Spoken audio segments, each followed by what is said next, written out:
বিজ্ঞান আল্লাহ একবারে ঢুকাই দিছে কোরআনের মধ্যে। আমার কথা হলো তাইলে নবী কোন বাহালাইছে?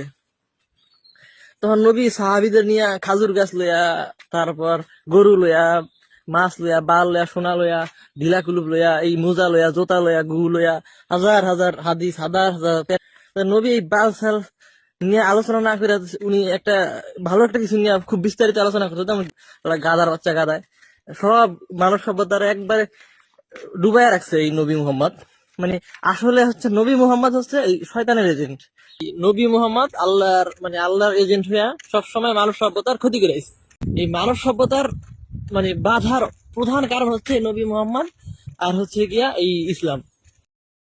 পয়গম্বরকে যারা গালি দেয় তারা ভালো মানুষের সন্তান হতে পারে না।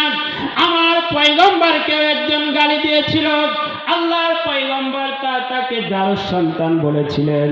সাহাবায়ে কেরাম গভীরভাবে তদন্ত করে দেখলেন এই যেই সন্তানটা আমার পয়গম্বরকে গালি দিয়েছে, এই ছেলের বাবা বিভিন্ন দেশ বিদেশে ব্যবসার জন্য ঘোরাফেরা করত, আর এর মা তার দেওরের সাথে সম্পর্ক করে অবৈধ সন্তান হয়েছে।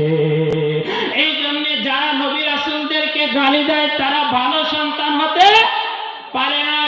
উলামা ওয়ারাসাতুল আম্বিয়া,